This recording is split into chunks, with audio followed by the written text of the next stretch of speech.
Welcome to Behavior Boot Camp for Parents, where you learn to speak your child's language before you try to change their behavior. We'll learn about predictability, routines, and visuals. So step one, it's you want to be direct.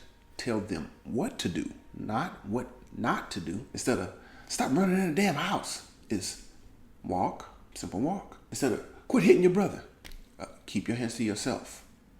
All of those told the child what to do instead of telling them what not to do. Now you're giving them clear behavior that they can follow. That's where what to say instead checklist is basically your translation guide from don't language to do language. Here's the tip though. Don't just post it. Walk through it with your child at first.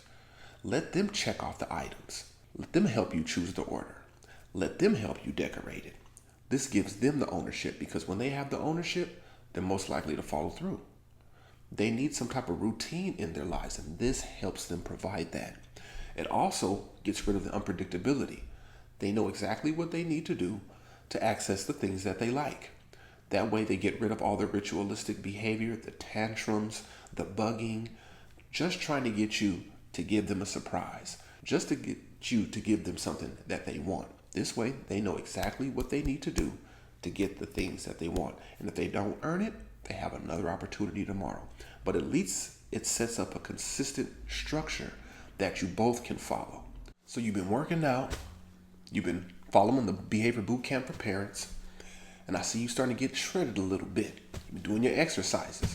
So we got to get those quick wins going. We've learned some skills. We got to start implementing them right away.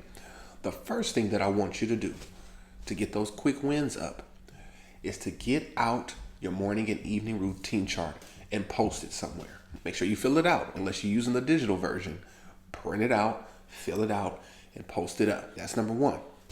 Number two, try that 5 more minutes I talked about. Like I said, it's one of the most powerful tools in my home. And if you can give 5 more minutes of a preferred activity that they ask for, not that you just give them, they need to ask for the 5 more minutes, you will almost see a drastic change and allow them to transition from a preferred activity to a non-preferred activity. So those are our quick win exercises that we can keep working on to keep us swole in boot camp. I'm gonna leave you with this. When children feel secure, they behave better. When expectations are clear, there's less resistance. And when we're consistent, the guesswork goes away because they know what happens from one moment to the next and they can start to build a routine of their own, patterns of their own. Okay. You don't need to be perfect. You just need a plan, which we gave you. So start implementing those as soon as you can. Now, in the next module, when we start getting in our next exercises, we're going to focus on talk back and what to say and how to say it when things start going sideways. I'm going to give you real scripts and strategies for staying calmer in the moment.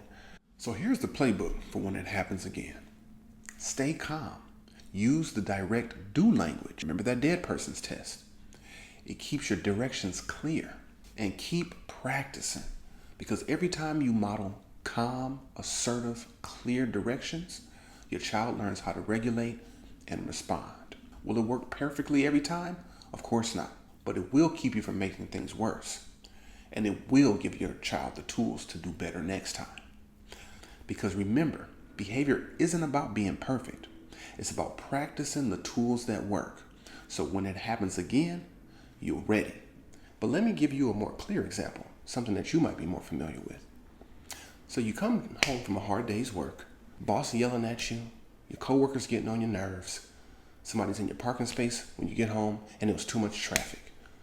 You get home, you see your child there, your prized possession, and you say, "Come give me a hug." And what do they say? "F you, Mom."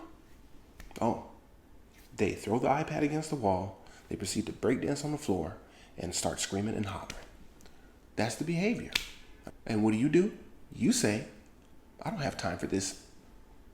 You grab your sauce of choice, you grab your remote, and you turn on your streaming of choice, and you tap out. So let's decode that real quick. The behavior was the kicking, screaming, throwing themselves on the floor, saying "F you, Mom," and throwing the iPad. But what happened right before that?